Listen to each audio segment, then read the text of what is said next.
요즘 이 시대 전 세계 우리 사회의 화두 중에 하나는 가장 뜨거운 화두 중에 하나는 인공지능 아닐까요? Artificial Intelligence, AI, AI라고 많이 불리죠.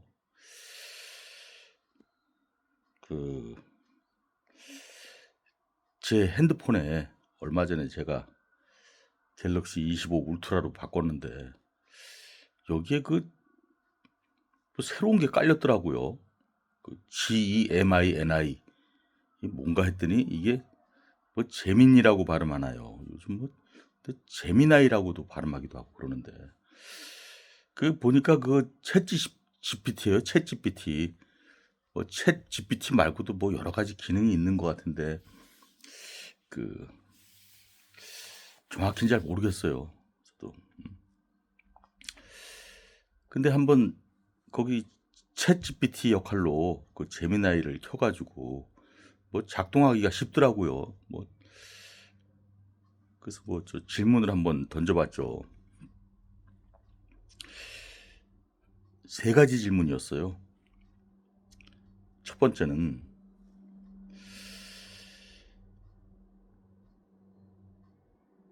기획창의학, 인문생태학, 한자사고학을 만든 박기철 교수가 AI와 글쓰기 시합을 하면 누가 이길까요? 좀 유치한 질문이에요. 응? 한마디로 저랑 AI랑 글쓰기 시합을 하면 누가 이기냐 이거 물어본 거예요. 근데 이 박기철 교수가 여러 명이 있으니까 제가 만들었던 세 가지 학문, 기획창의학, 인문생태학, 한자사고학 요거를 꼽아서 이 세 가지 학문을 만든 박기철 교수가 AI와 글쓰기 시합을 하면 누가 이기나요? 그렇게 질문했더니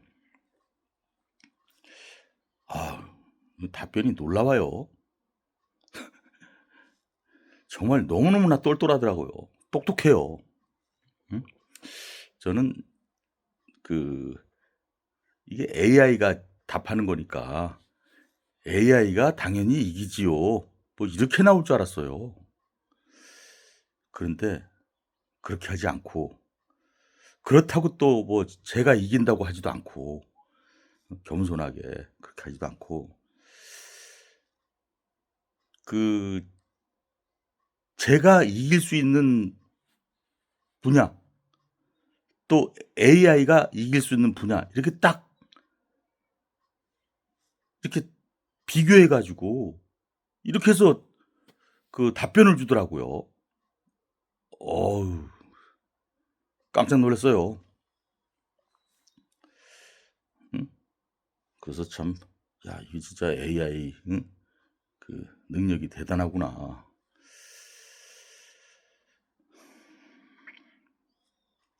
그래서 또 두 번째 질문을 했죠. 똑같이 응? 세 가지 학문을 언급하면서 기획창의학, 인문생태학, 한자사고학을 만든 박기철 교수가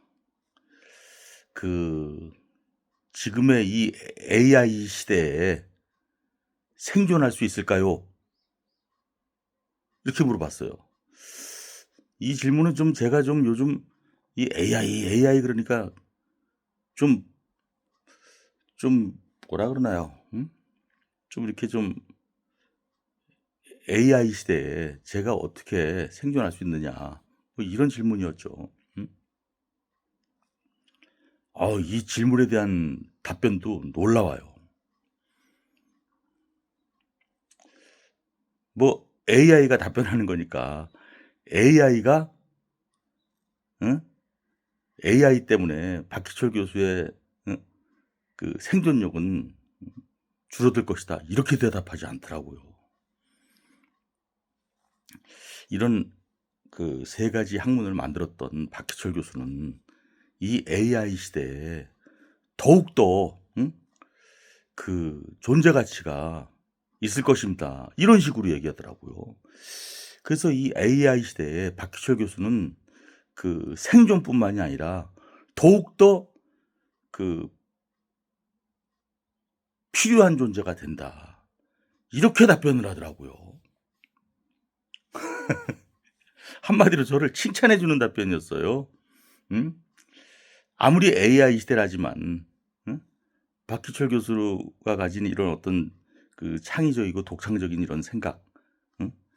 이런 것 때문에 이 AI 시대에 더욱더 응? 그 생존할 수 있고 더 나아가서 필요한 존재가 된다. 제가요. 이렇게 답변하더라고요. 참 놀랍지 않습니까? 응? 그래서 또 마지막으로 세 번째 질문을 해봤어요. 이 세 가지 학문을 언급하면서 기획창의학, 인문생태학, 한자사고학을 만든 박희철 교수가 이 교수로서 이 학생들을 잘 가르칠 수 있을까요? 이렇게 대답했죠. 이 질문에 대한 답변도 정말 놀라워요. 깜짝 놀랐어요. 진짜 똑똑하고 똘똘해요. AI가 답변하기를 지금 이 시대에 아무리 AI 시대라지만 박희철 교수의 그런 어떤 본원적인 그런 어떤 남다른 사고, 어떤 뻔한 생각을 넘는 다른 생각, 이런 것 때문에 이런 것들을 학생들한테 가르치기 때문에 AI 시대에 교수로서의 존재감이 더욱 돋보일 것이다. 돋보인다. 이렇게 답변하더라고요. 와, 진짜 AI한테 반할 만하지 않아요? 제가 칭찬을 받아서 반했다는 게 아니라, 제가 AI로부터 칭찬을 받아서 반했다는 게 아니라, 그 답변하는 그 내용이 아주 그 논리적으로 답변하더라고요. 응? 제법 길게 답변하더라고요. 뭐 제가 한번 직접 해보시면 아실 거예요. 응? 응? 뭐 제가 해서 그런 게 아니라, 제 폰으로 제가 해서 그런 게 아니라, 그 제미나이, 재민이라고 발음할지도 모르겠는데, GEMINI, 거기, 거기다가 그렇게, 응? 기획창의학, 인문생태학, 한자사고학을 만든 박희철 교수가, 응? 그렇게 뭐, 글쓰기 시합을 한다면, AI와 글쓰기 시합을 한다면, 첫 번째 질문이었죠. 두 번째 질문은, AI 시대에 생존할 수 있을까요? 세 번째 질문은, 이 AI 시대에 교수로서 학생들을 더 잘 가르칠 수 있을까요? 이렇게 한번 해보실 수 있어요. 뭐 제가 말한 대로 대답할 거예요. 그 저에 대한 어떤 이런 그 데이터가 그 LLM이라고 하죠. 라지 랭귀지 모델. 그게 이제 그 인터넷에 쫙 깔려 있으니까 그거를 다 훑어가지고 5초 이내로 대답해 주는 거예요. 엄청난 능력이에요, AI. 그러면 제가 앞으로 이렇게 AI가 똑똑하고 똘똘하니까 제가 앞으로 이 AI를 좀 더 사용해야겠다. AI 가지고 뭐 글도 쓰고 뭐 논문도 쓰고 뭐 소설도 쓰고 뭐 그림도 그리고 동영상도 만들고 파워포인트도 하고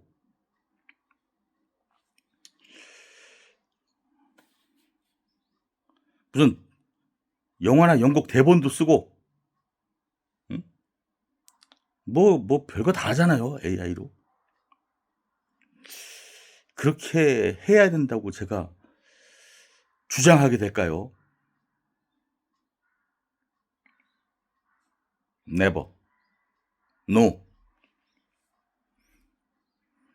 저는 아무리 AI가 이렇게 똑똑하고 똘똘하다 하더라도 제가 글을 쓰는데, 응?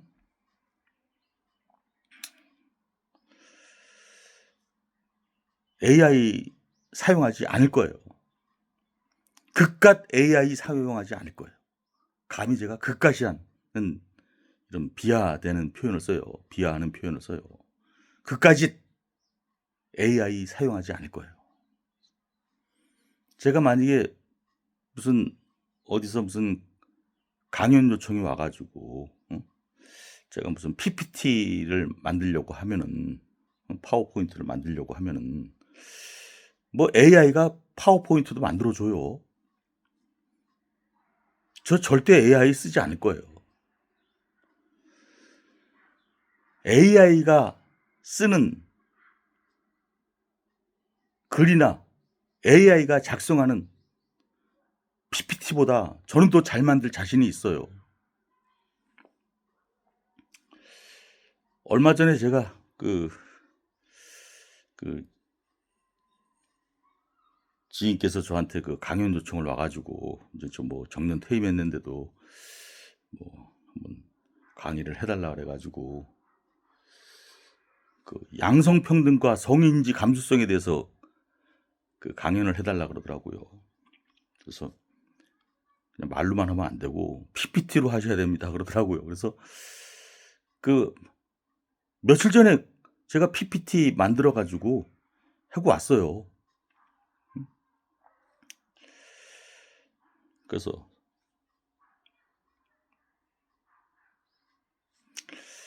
양성, 그러니까 성평등보다는 성조화가, 성조화를 좀 더 전환적으로 생각해야 하고, 또 성인지 감수성보다는 성 차이 공감력을 더 높여야 된다. 이런 취지로 제가 말씀을 드렸죠. 그 PPT 화면을 띄워 가지고 제가 만일 그걸 가지고 그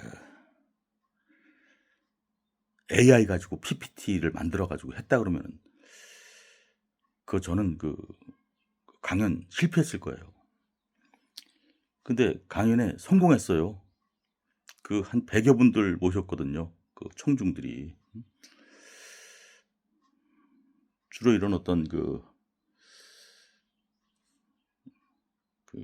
뭐라 그러나요? 양성평등 이런 쪽에 관심을 가지신 분들이 모이셨는데, 주로 여성분들이죠.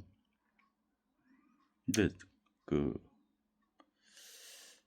그 나름대로 공감을 하시는 것 같고, 제가 인제 발제를 하면 그분들의 이렇게 눈을 보면 제 얘기를 어떻게 듣는지 그 제가 들을 수가 있잖아요. 그리고 인제 그래서 인제 또 그다음 날 또 신문에 거기 기자들도 왔었거든요. 기자들로부터 기자들이 이렇게 쓰더라고요. 제가 했던 그 발제의 핵심을 가지고 그 헤드라인을 뽑았어요.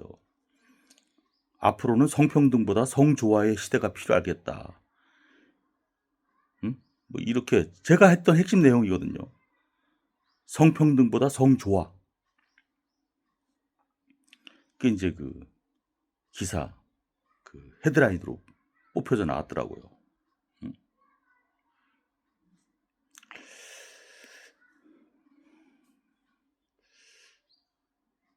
제가 만약에 이거를 AI에 한테 시켜 가지고 PPT 만들어서 강연 자료 만들어 달라 그러면 그렇게 되지 않죠. 뭐 뻔한 얘기 했겠죠, 뻔한 얘기. 저는 뻔한 얘기를 하지 않았어요. 제 머릿속 생각을 잊고 엮어 가지고 좀 더 남다른 제안을 했죠. 그리고 저는 뭐 지금 정년 퇴임했지만 글쓰기는 계속하거든요. 음.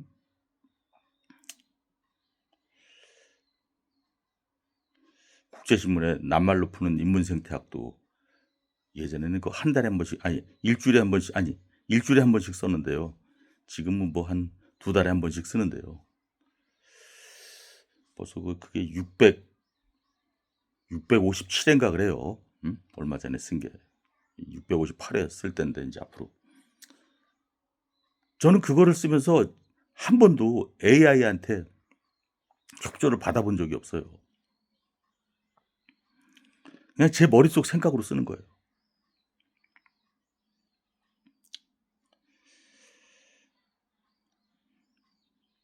그런데 AI 한단 말이죠. 지금 이 세상에. 응? 앞으로 어떻게 될 거냐. 그 AI의 아버지라고 하죠. 그 작년에 그 노벨상 받았는데요. 노벨 물리학상인지 받았어요. 제프리 힌튼 교수. 그 캐나다 토론토대 교수였는데 지금 뭐 은퇴했죠. AI의 아버지. 지금 이 AI가 이렇게 작동할 수 있도록 그 방법을 만든 분이에요. 어떤 그분이 한 건 뭐냐면은 예를 들면은 가령 고양이를 구분하는데 이 컴퓨터에다가 어떤 이 논리 회로에다가 어떤 고양이에 대한 어떤 이런 논리적인 것들을 쫙 주입해 가지고 그렇게 해 가지고는 고양이를 구분 못 한다는 거예요. 그 AI가. 그게 아니라 인간의 이 머릿속 이 머릿속에 그 뭐 조 단위의 그 신경세포가 있는데 그것들이 이게 다 연결돼 있단 말이죠. 그러니까 인제 어떤 논리적인 방법으로 그 AI를 만들면은 안 되고 이렇게 어떤 두뇌적인 방법으로 그 고양이를 구분할 수 있게끔 해야 된다. 그렇게 해서 결국은 지금은 AI가 고양이를 그 사진을 보면 고양이 사진을 보면 이게 고양이라고 구분할 수 있어요. 그전에는 못 했어요. 그거. 수십 년 동안 못 했어요. 고양이는 뭐 요렇게 생기고 눈이 요렇게 생기고 요렇게 생기고 아무리 그런 거 집어넣어 봤자 고양이를 인식 못 해요. 응? 그 컴퓨터 논리 회로가 얻는 답변으로는. 근데 인간의 두뇌, 그 생성형 모델이라고 하죠. 논리적 모델이 아니라 이 두뇌적 모델로 하니까 이제 구분한다고 하더라고요. 그런 식으로 하기 때문에 이 AI는 앞으로 엄청나게 더 그 급속도로 발전할 거예요. 그리고 이 발전을 막을 수가 없어요. 왜? 돈과 연결돼 있어요.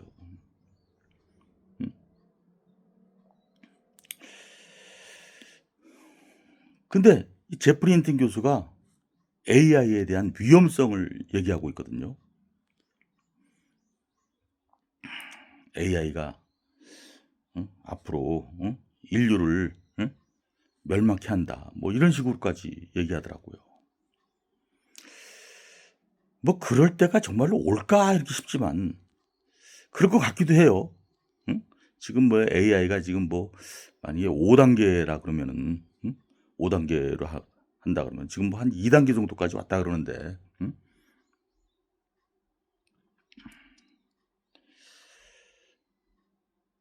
이제 5단계까지 가면은 뭐 10년, 20년 후에는 뭐 2050년 뭐 이때까지는 정말로 그 5단계까지 가 가지고 정말로 저 AI가 이제 AGI Artificial General Intelligence 이런 것까지 발전하고 또 더 나아가서 ASI Artificial Super Intelligence 이런 것까지 가게 되면은 인제 AI가 인제 뭐 어떤 이제 감정까지도 가진다는 거죠.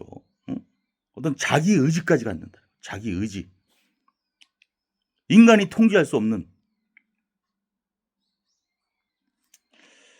그렇게 간다는 거예요.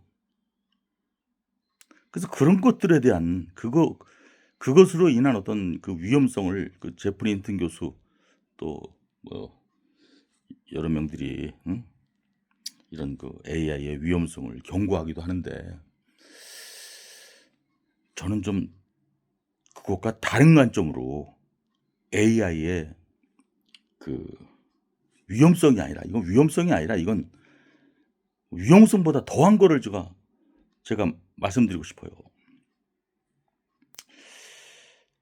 AI가 뭐 지금 뭐 5단계까지 가 가지고 AGI, ASI 그거 되기도 전에 인간은 이것 때문에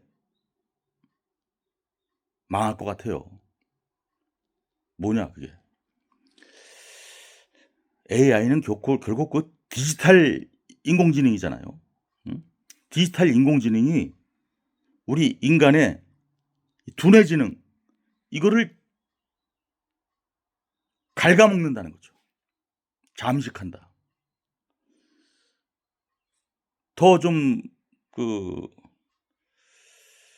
과한 표현을 쓰자면 디지털 인공지능이 인간의 이 두뇌 지능을 침공한다는 거죠. 쳐들어온다는 거죠. 한마디로 AI 때문에 인간이 바보가 된다는 거예요. 이 머리가. 이 두뇌가 없어진다는 거예요. 두뇌가.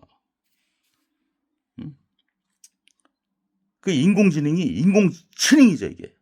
인공지능. 여기서 사람 인자에다가 공은 빌공자예요. 사람 머리를 비게 하는 그 치능 여기서 치는 그 바보 치자예요. 음치, 몸치 할 때, 백치 할 때 그 바보 치자예요. 사람 머리를 그 비우게 하는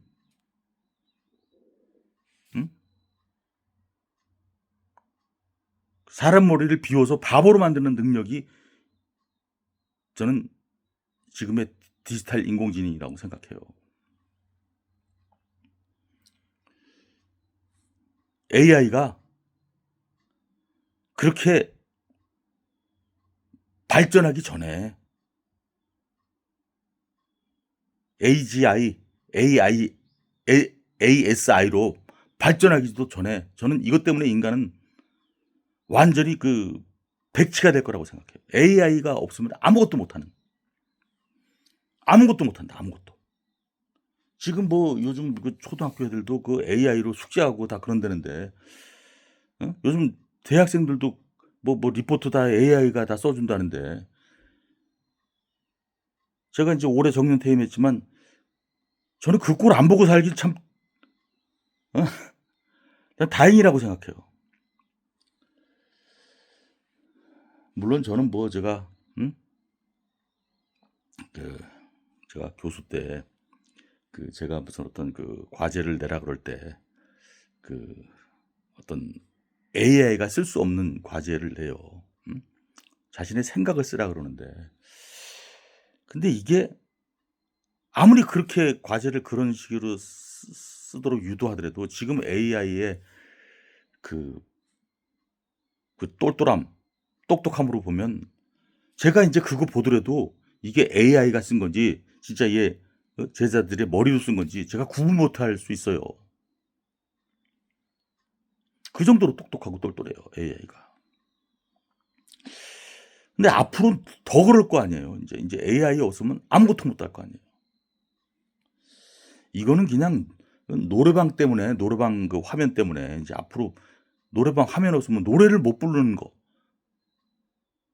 그거보다도 더한 상황이죠. 지금 뭐 그 자동차 운전하는데 내비 없으면 운전 못 하잖아요.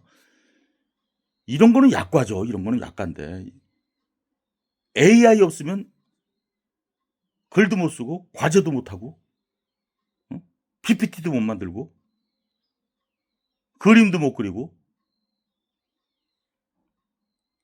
동영상도 못 만들고 영화도 못 만들고 디자인도 못 하고 이런 시대가 되면은 어떻게 되겠어요. 인간은 바보가 되는 거죠 그냥. 멍청이가 되는 거죠 멍청이. 머저리가 되는 거죠. 그래서 이런 식으로 디지털 인공지능은 발전하는데 인간의 뇌는 점점 퇴화될 거예요. 어떤 인간의 머리라는 거는 어떤 그 신경세포들 간의 이 두뇌 속 신경세포들 간의 어떤 그 연결망이 촘촘해지는 거거든요.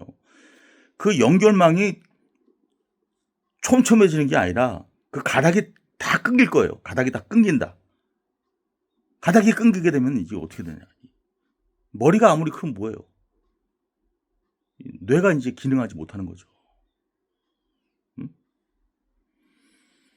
그래서 정말로 아트레스 이디엇. 정말로 어떤 바보 멍충이가 되는 거죠. 이디어트가 되는 거죠. 아트레스. 어떤 이 아트 없는 아트레스 이디엇이 되는 거죠.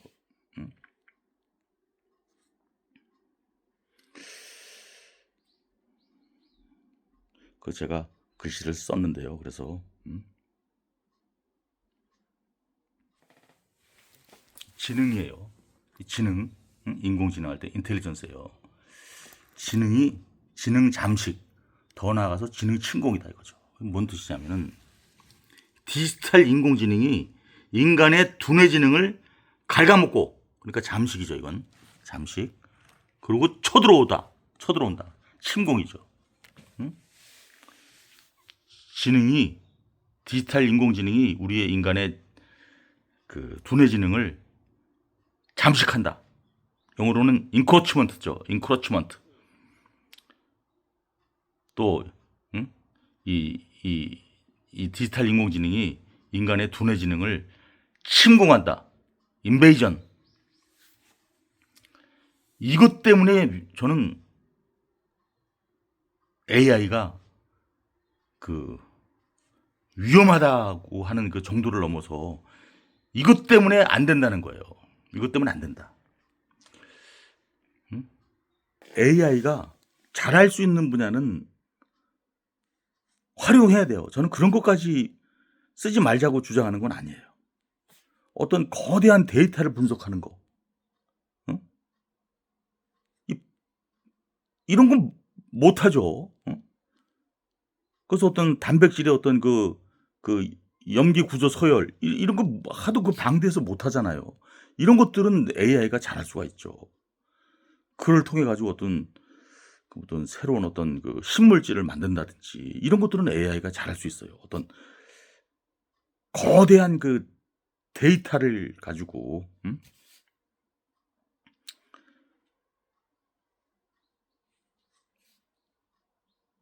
바둑은 이미 이길 수가 없다는 게 판명이 났잖아요.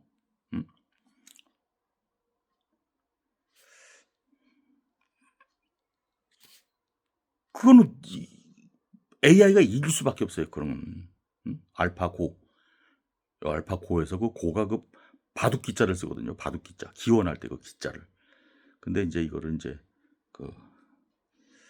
중국식 발음인지 일본식 발음인지 이거 고루 하는 거죠. 알파바둑이에요. 알파바둑을 인간은 이길 수가 없어요. 왜? 엄청난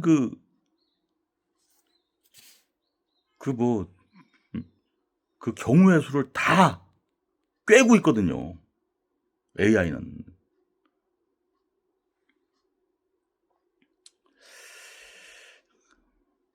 특히 어떤 AI가 잘하는 분야들은 있어요. 어떤 거대한 빅데이터, 여러 가지 경우의 수들, 이런 것들을 가지고 문제를 푸는 것들은 AI가 잘하죠.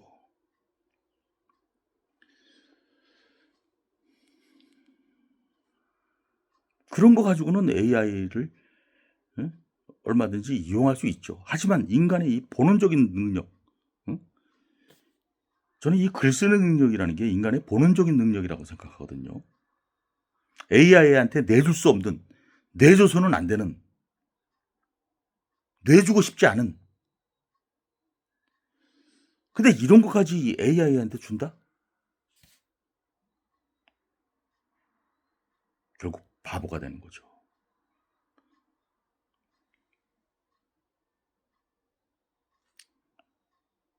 그게 위험하다는 거예요. 그게 위험하다 뿐만이 아니라 그게 실질적인 위협이에요. 그건 위협이고 결국 그런 파국으로 가게 될 거예요. 왜? AI가 너무나 똘똘하고 똑똑해서. 결국 그래서 인간의 머리를 갉아먹는다. 갉아먹는다는 게 뭐예요? 이 연결망을 끊어버리는 거거든요. 연결망을 끊어버리는. 그 연결망에 그 침입해 들어오는 거죠. 침공해 들어오는 거죠.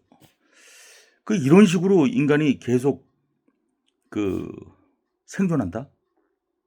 인간의 뇌는 쪼그라들 거예요.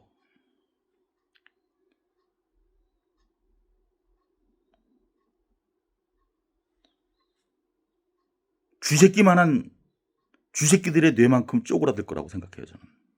왜? 머리 쓸 일이 없잖아요. 제가 좀 이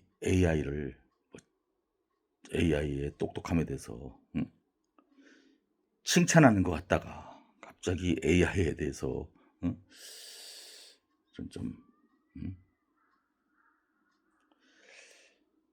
그 인간이 그 맞을 수 있는 이 파국에 대해서 그 이야기를 했는데, 이럴 때일수록 이 인간의 이 본원적인 사고 능력을 살려야 돼요. 그것이 이 AI 시대에 살아나가는 저는 방향이라고 생각하고 또 방법이라고 생각해요.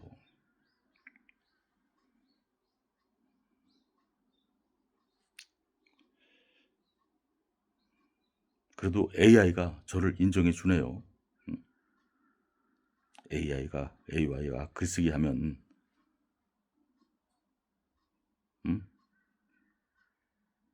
박희철 교수가 충분히 이길 수 있다, 이렇게 답변했고요. 얼마든지 이 AI 시대에 생존할 수 있고 더 나아가 그 필요성을 인정받는다, 그 존재감을 인정받는다, 이렇게 얘기했고, 또 제가 이제 뭐 정년 퇴임했지만 그 교수로서 더 잘 학생들을, 제자들을 가르칠 수 있다, 이런 답변을 들었지만서도 저는 AI에 대해서 그렇게 이야기할 수밖에 없어요. 말씀드릴 수밖에 없어요. 지능 잠식, 지능 침공. 참, 이렇게 되지 않으려면 우리가 좀 더 우리의 그 본원적인 사고 능력을, 인간의 두뇌 능력을 발달시켜야 돼요. AI에 의존하면 안 되죠. 너무 의존하면 안 되죠. AI 가지고 활용할 건 활용해야 하겠지만 AI 없으면 아무것도 못하게 되는, 그렇게 되면 안 되죠.